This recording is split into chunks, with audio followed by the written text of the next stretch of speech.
news tonight. Governor Sheriff Oborewori inaugurates landmark projects. Independent National Electoral Commission expresses commitment to allow inmates exercise their franchise during elections. Nigeria Hydrological Service Agency warns of potential flooding in 198 local councils.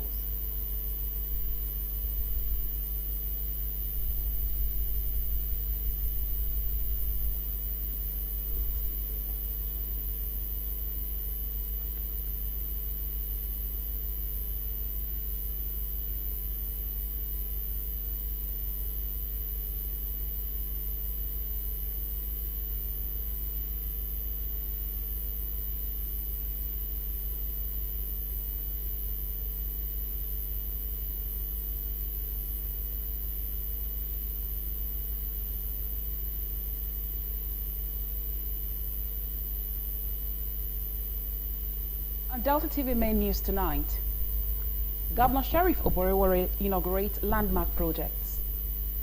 Independent National Electoral Commission expresses commitment to allow inmates exercise their franchise during elections.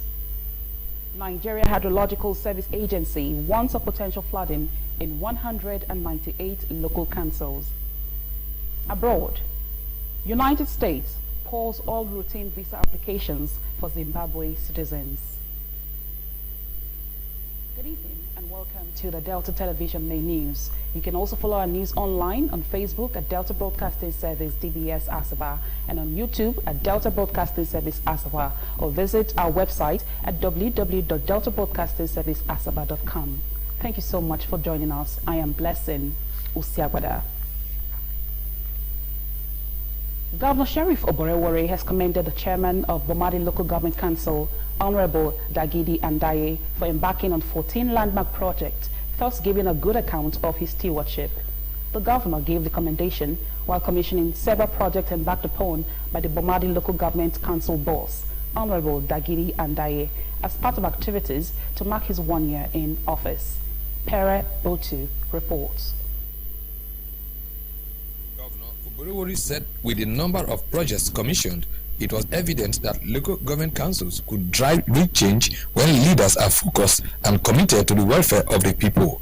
The governor, represented by his deputy, Sir Monday Oyeme, lauded Honorable Dagidi for executing 14 landmark projects within his first year in office, saying his record would be difficult to beat. He assured that his administration would continue to support local governments to bring real benefits to the people, adding that the projects commissioned were signs of progress and a better future.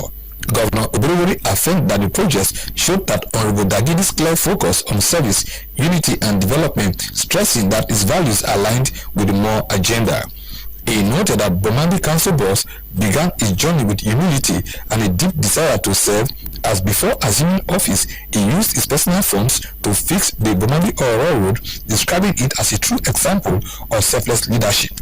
Governor Oborewori, who listed the projects to include renovation of the chairman's lodge, construction of residential building for the vice chairman, construction of 3,000 capacity Dickiness Toboro Oborewori Event Center, a new chapel in the council secretariat, connection of Bomadi back to the national grid after over 12 years of darkness, renovation of the High Court building, construction of a residential building for a High Court judge, and the construction of concrete pavement road with 2 side drains, among others. He said it was worthy of note that some others were ongoing, including a staff quarter, road pavement, and an internal audit block, while Honorable Dagidi Andaye had also launched the Bomadi Elderly Women Empowerment Program, showing care for the vulnerable.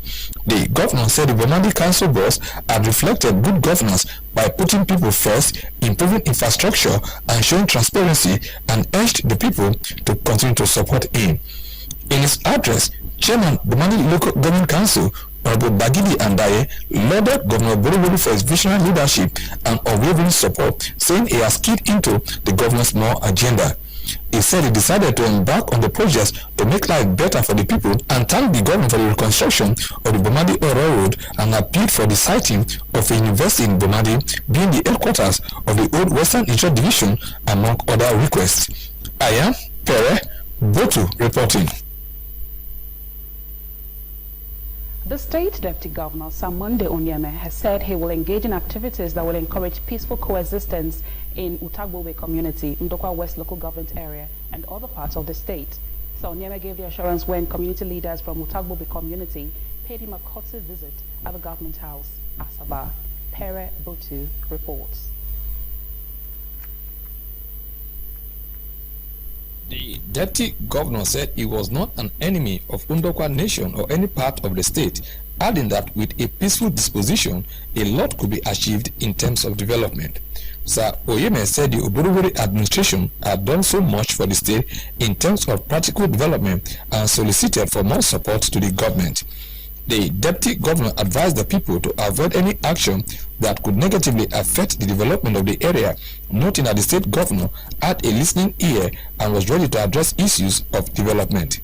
Sir Oyeme said the issue of electricity in Ndokwa land was being addressed as the Benin Electricity Distribution Company BEDC was already erecting posts to Utagbobe, stressing that it was disheartening that some persons were scheming on how to insult government officials on the social media over the electricity issue. The deputy governor assured that the process for light to get to the entire Ndokwa land was on, while the issue of a step down of electricity was being handled by the federal government. On the issue of the movement of the teaching hospital for the Federal University of Health Sciences Kwale, Sir Oyeme said the governor had approved for the Central Hospital Kwale to be used, adding that he was not aware of any move to relocate the teaching hospital. The President General of Utagbobe Kingdom, Chief Ifeanyi Edeme, among others who spoke during the meeting, stated that youths who were demonstrating for the light of Ndokwa Nation were ill-informed and assured the state government that the community would no longer be a venue for uncalled protests. I am Pere Botu reporting. The state government has advised communities involved in dispute to focus on presenting facts that will foster peace rather than escalating tensions in their areas. The special advisor to the governor on peace building and conflict resolution, Chief Edwin Uzo, gave the advice at his office in Asaba during a peace meeting between the representatives of Akpobeme community in Mosoga Kingdom and their neighbors from Jese in Ijere Kingdom, both in Ichop West local government area, in response to agitations over the location of the Institute of Continuing Education, ICE, reportedly sited in Mosoga land. Henry Onogwa reports. The deputy governor said he was not an enemy of Ndokwa Nation or any part of the state, adding that with a peaceful disposition, a lot could be achieved. Chief Uzo explained that the meeting followed a formal petition submitted to the state government by the Akpobome community. The petitioners, through their legal representative, claimed the disputed land which the institute was located belongs to the Omene royal family of Akpobome in Mosoga, which they alleged now erroneously regarded as part of Jesse. He assured all parties that the state governor, Right Honorable Sheriff Oborowori, maintains zero tolerance policy for communal crisis and promised to address the matter promptly and fairly. The special advisor encouraged the petitioners to provide certified documentation to support their claims, which would aid the government's resolution efforts, and promised that thorough investigations would be conducted to establish their facts. Over the windowing issue and the agitation of ownership of where school is being cited in Far Mosoga, we met with the complainants today, and in our meeting we've been able to discuss with them facts that lead to peace. We also appreciated them for not going into violence, but we'll go further to deepen the investigation so we can support the true position they are claiming. Chief Uzo added that the petitioners have called on the state government to officially rename the area where the school is located from Jesse to Mosoga, adding that the petitioners alleged that the land was sold to individuals from Jesse Kingdom. Henry Onogwa reporting. The federal government has commenced payment of the second tranche of the 35,000 Naira wage award arrears to civil servants, signaling continued efforts to fulfill its commitment to federal workers. The Office of the Accountant General of the Federation, in a statement by the Director of Press and Public Relations, Mr. Bawa Mokwa, confirmed the disbursement, stating that the payment was part of the outstanding wage award introduced to cushion the impact of economic reforms on public sector employees. Mr. Mokwa said the government had earlier settled 1 month's arrears out of the total 5 months owed to federal workers under the wage award arrangement. The payment of the second tranche reduces the outstanding balance to 3 months. The 35,000 Naira monthly wage award was introduced as a temporary palliative measure following the removal of fuel subsidies and other reforms that significantly affected the cost of living. It was agreed upon during negotiations between the federal government and organized labor to ease the financial burden on workers pending a new minimum wage structure. Responding to the speculation that the federal government had abandoned the wage award, the Accountant General's office dismissed such claims, maintaining that the administration has not defaulted on its promise. The office clarified that payments are being made in phases and will continue until the full arrears are cleared. The assurance comes at a time when labor unions and public sector workers have been mounting pressure on the government for improved wage conditions amid rising inflation and economic challenges. The Minister of Regional Development, Engineer Abubakar Momo, has assured that the Niger Delta Development Commission, NDDC, will soon complete the 2-kilometer double-lane Car-Ataba Road with 2 bridges linking the Kana local government area to the Adoni local government area of Rivers State. Engineer Momo gave the assurance during an inspection of the road and the 1.2-kilometer long bridge, stating that the road project demonstrated the federal government's determination to develop the Niger Delta region. The minister was accompanied by the Permanent Secretary of the Ministry of Regional Development, Dr. Mary Obe, the NDDC Managing Director, Dr. Samuel Obuku, the Executive Director of Projects, Dr. Victor Antai, the Executive Director of Corporate Services, Honorable Ifedayo Agbegunde, and other directors of the Commission. Engineer Momo commended the NDDC board and management for responding appropriately to the directives of President Bola Tinubu to deliver impactful projects in the Niger Delta region. The minister observed that the efforts to complete the bridge reflected the President Tinubu administration's desire to transform the Niger Delta region. He assured that the road and bridge project would be completed before the end of this year. Also speaking, the NDDC Managing Director, Dr. Samuel Obuku, reiterated the Commission's commitment to the presidential mandate to change the narrative in Nigeria's oil-producing region. Dr. Obuku affirmed that the Commission would do everything necessary to enable the contractor to complete the project on schedule. He pledged that the NDDC would adhere strictly to the President's directive to complete all ongoing regional projects, including roads, bridges, schools, and healthcare facilities. The Minister of Foreign Affairs, Ambassador Yusuf Toga, has said that Nigeria is committed to prioritizing identity verification on consular services to bolster its new visa regime. Ambassador Toga stated this during a pitch presentation by ASFA, a visa and tour company aimed at easing visa processing for Nigerians. This follows the adjustments in visa issuance policies being implemented by the United States government and the United Arab Emirates.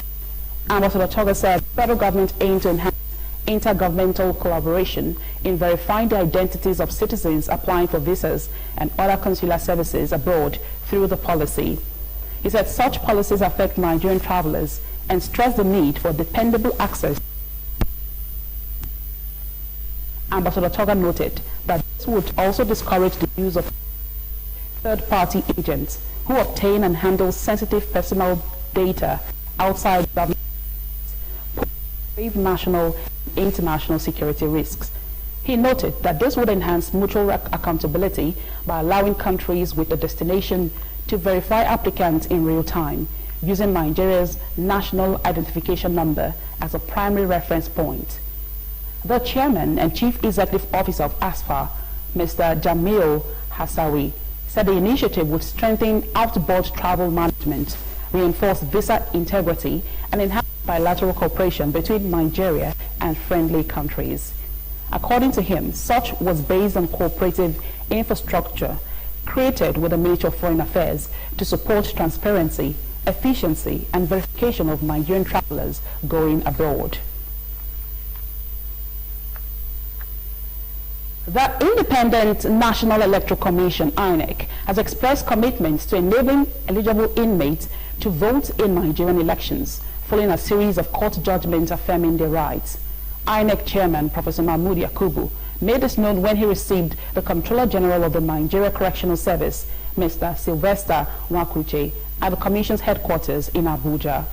Professor Yakubu affirmed that the 2019 Court of Appeal judgment have upheld the right of inmates, particularly those awaiting trial, to register and vote in elections. He, however, emphasized the need for a clear legal provision to guide the process and ensure full compliance with electoral laws. The INEC boss cited the collaboration with the Correctional Service, including the provision of data on facility locations and inmate categories. He added that the Commission raised concerns about access for registration, polling unit creation, political campaigns, observer monitoring, and media coverage inside correctional centers. He also pointed to the ambiguity of Section 12, subsection 1E of the Electoral Act 2022, which restricts voting to Nigerian citizens not under legal incapacity, and called on the National Assembly to clarify whether that includes inmates or death row, life sentences, or treason convictions. In his remarks, Nwakuche urged INEC to extend electoral rights to inmates, noting that over 81,000 inmates are currently in custody across the country, with around 66% of them awaiting trial. He referenced a recent court judgment which reaffirmed that inmates, particularly those awaiting trial, have the constitutional right to vote.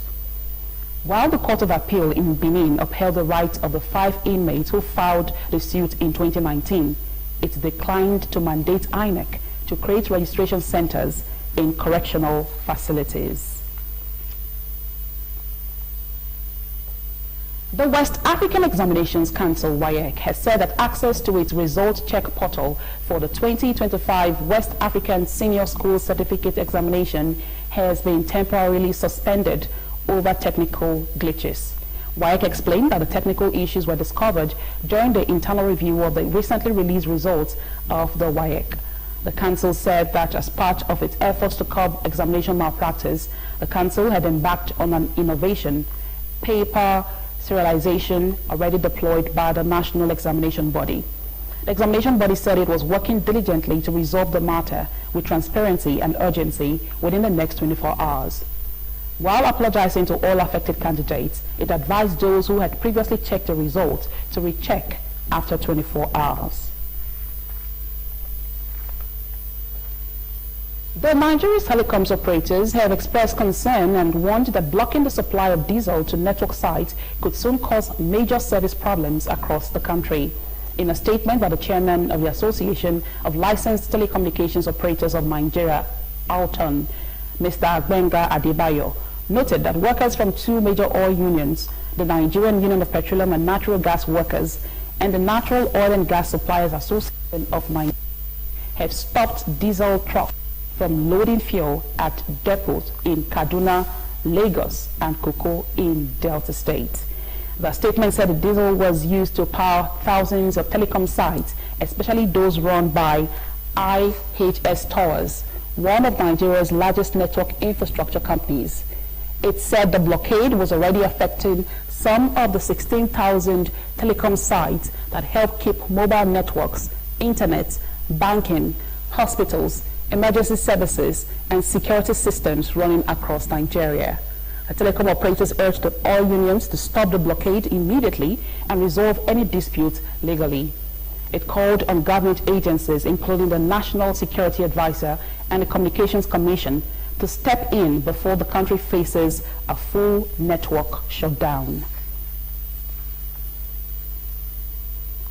The Nigeria Hydrological Services Agency, NISA, has warned of potential flooding in 198 local councils across 30 states and the Federal Capital Territory, FCT.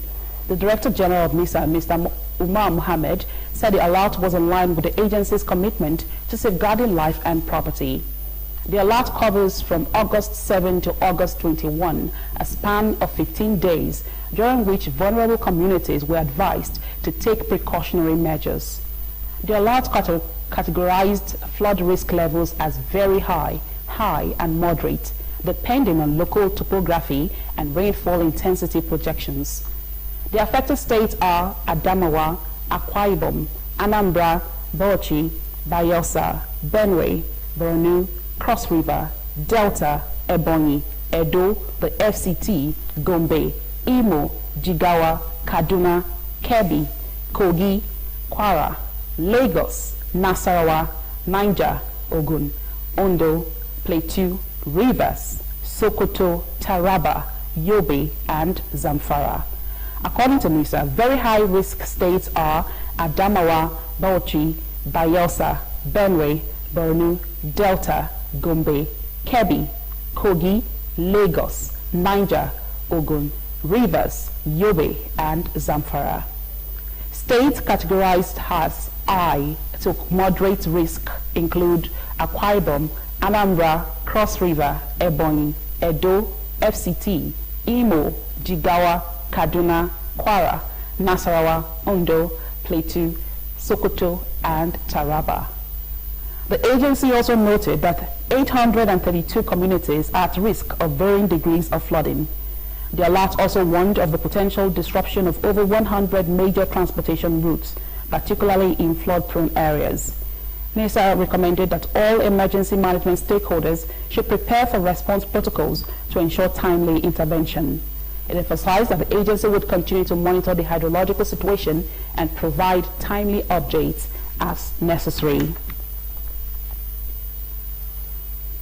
Meanwhile, the Nigerian Security and Civil Defense Corps Bauchi State Command has described the rising flood incidents in the country and across the country as a national emergency that demands immediate and decisive action. The command spokesperson, Mr. Saminu Yusuf, who stated this in an interview with newsmen, explained that the development was in line with a national flood notifications and warnings as part of the NSCDC's mandate to control and manage disaster. As a result, the command disclosed that it had placed its personnel on the red alert in readiness to combat flood emergencies. The command also noted that its personnel had been adequately prepared for such emergency responses. Mr. Yusuf explained and would help in managing disaster, be it natural or man-made, in line with the federal government's forecast, warning of potential flooding in 38 locations across 11 states, including Bauchi State, that were at high risk to experience flood disaster as predicted by Nigeria Meteorological Agency. The statement added that the command advocated the need for transition from a reactive to a proactive and sustainable approach to flood risk management, noting that the National Flood Insurance Program is central to building long-term resilience. It also recommended that all emergency management stakeholders are advised to get prepared for response protocols. Communities at risk should put all evacuation mechanisms in place in case of any eventualities and monitor updates on weekly flood notifications from Nigeria Hydrological Services Agency, NISA.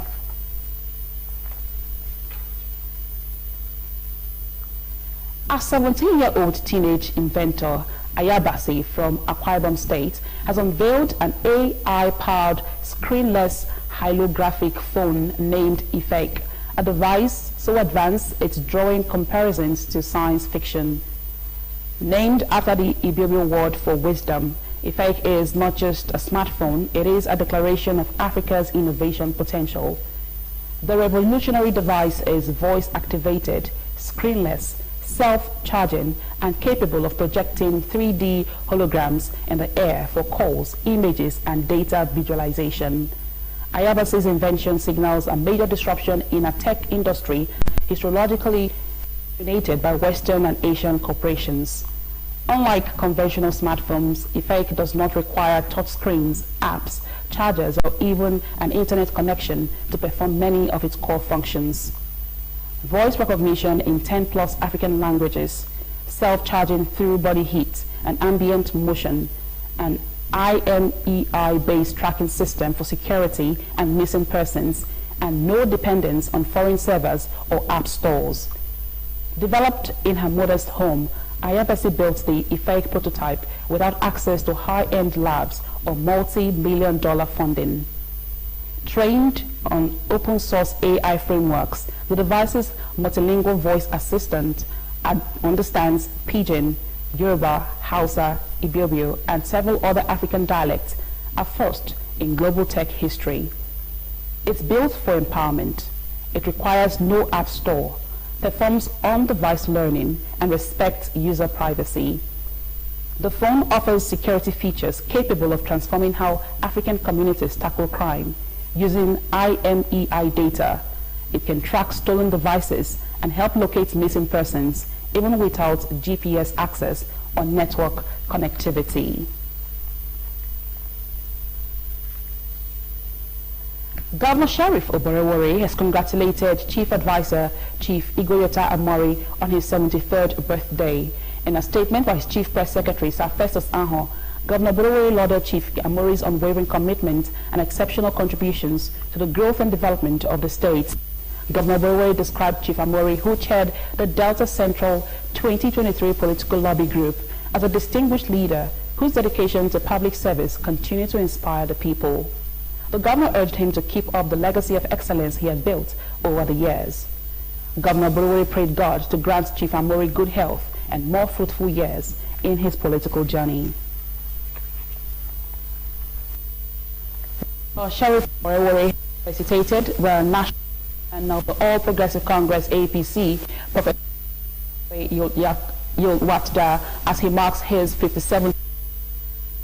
Described him as a vision by excellence and service. Governor Oborevwori, in a statement by his Chief Press Secretary, Sir Festus Anho, said Professor Yulwatda's emergence as APC's national chairman was a crowning glory of a remarkable career and a clear endorsement of his leadership capacity to guide the party into a new era of growth and stability. He said at 57, the chief celebrant embodied the virtues of resilience, integrity, and purposeful leadership.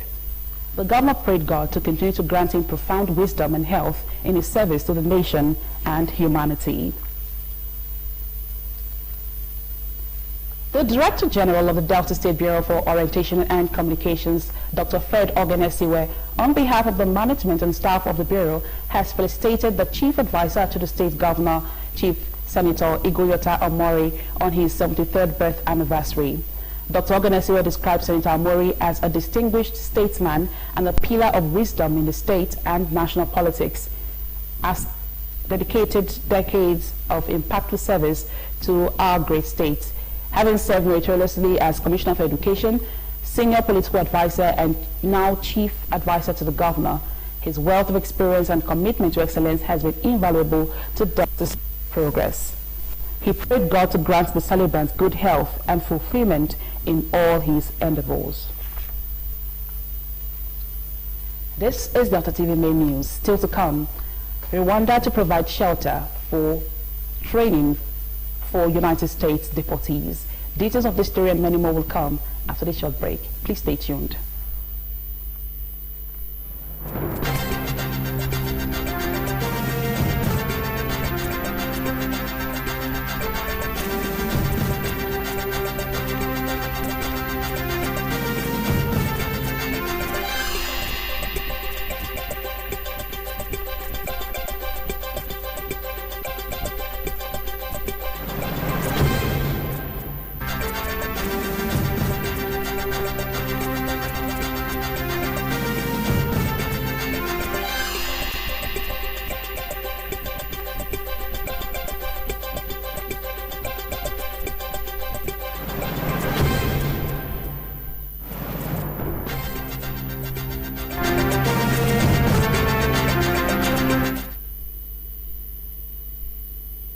Welcome back to Delta TV Main News, and thank you so much for staying tuned.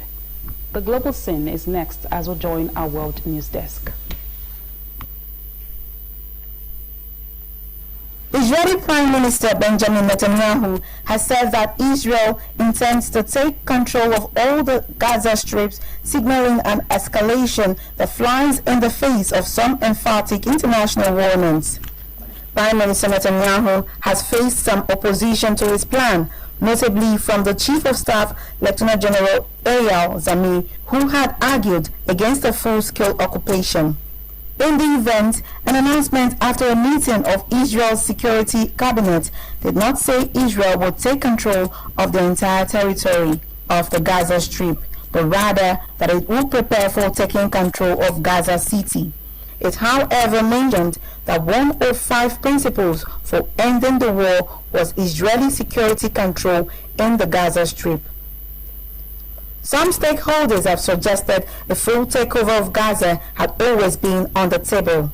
Prime Minister Netanyahu suggested that Israel does not want to keep the territory but hand it over to Arab forces without being specific.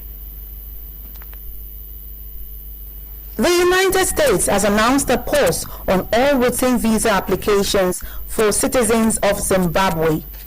The State Department said in a statement that the U.S. Embassy in Zimbabwe would pause all routine visa services starting from Friday, while they address concerns with the government of Zimbabwe.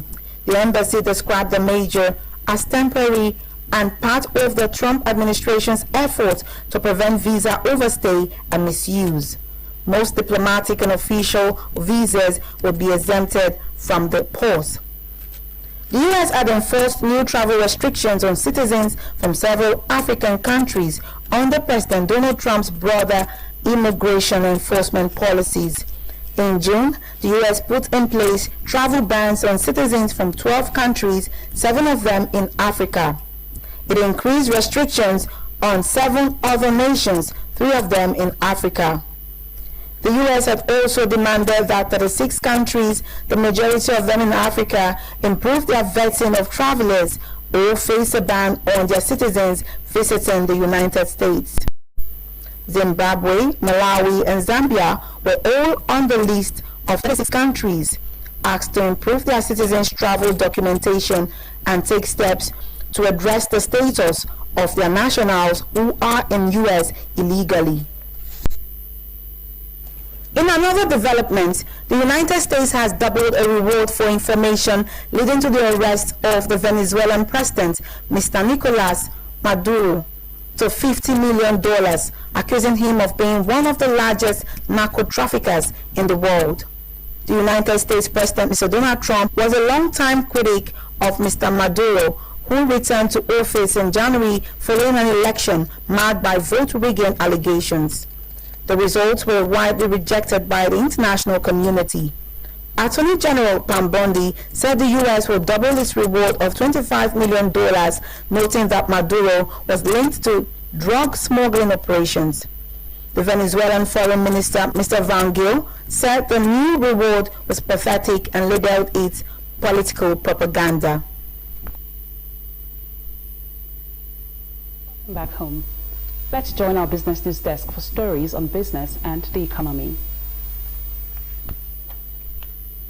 The Corporate Affairs Commission, CAC, has acknowledged ongoing difficulties faced by some users in making stamp duties payment via its online portal. In a statement via its X handle, the Commission explained that the issue was linked to the rollout of its newly upgraded portal, which it said was more advanced than the system used by other collaborating agencies. The Commission added that it is also finalizing a simplified A1-powered post-incorporation system for business names, which will include features such as the filing of annual returns. According to the CAC, the annual returns feature is expected to go live by the weekend. Dangote Refinery increased its ex-depot price of premium motor spirits to 850 naira per litre from 820 naira.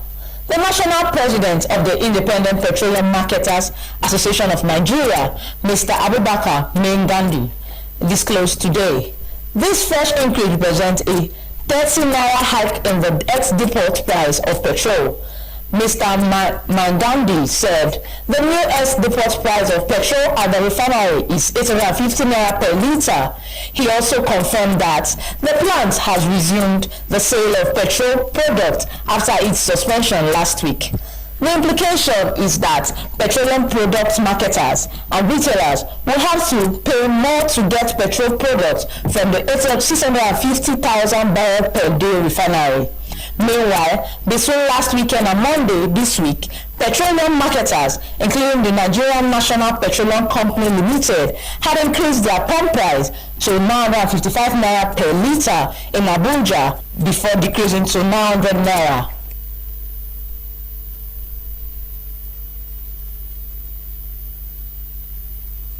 Time now for sports news with Henry Usiayo.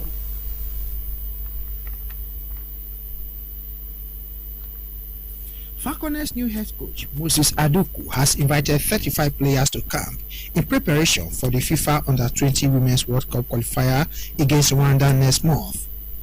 According to the Nigeria Football Federation, NFF, the Rwandans will host the first leg of the second round games in Kigali on September 21, with the return leg scheduled for the Lekon Salami Stadium, Ibadan, on September 27. In the list released by the NFF are 4 goalkeepers, 11 defenders, 9 midfielders, and 11 strikers.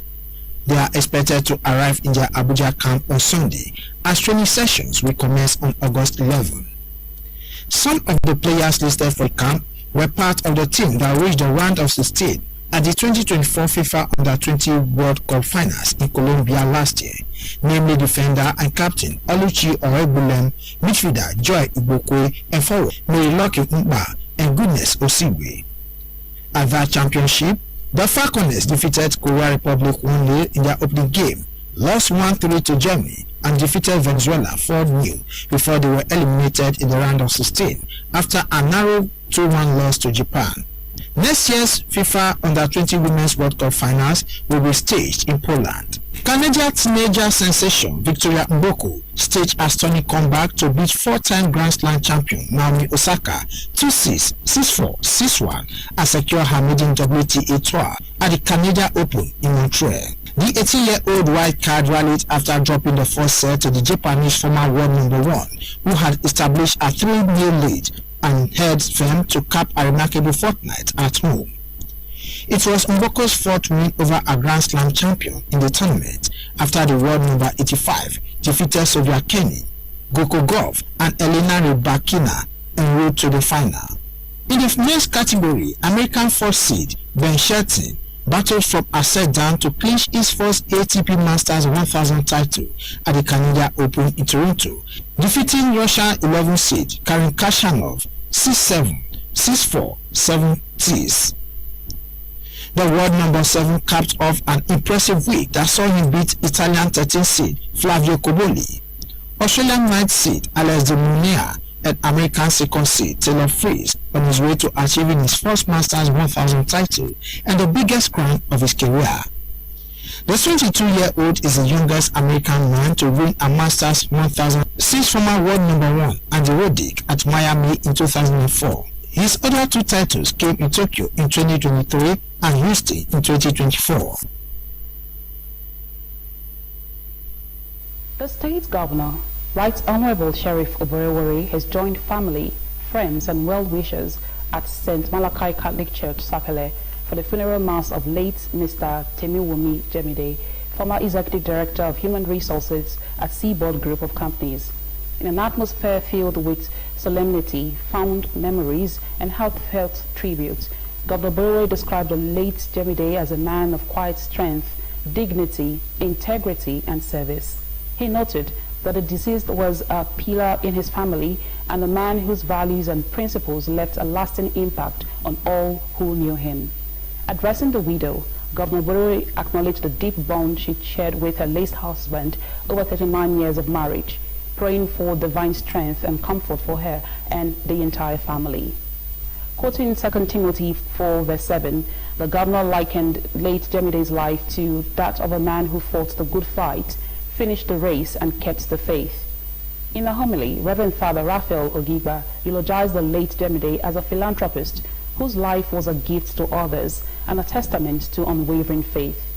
The cleric admonished the congregation to be spiritually ready at all times, urging them to live in repentance, forgive one another, put God first, and serve with humility. The cleric commended Governor Oborewori for his leadership in advancing infrastructural development in all parts of the state and prayed for divine wisdom and strength to continue his good works for all Deltans. Now, our thought for the day. The only person you are destined to become is the person you decide to be.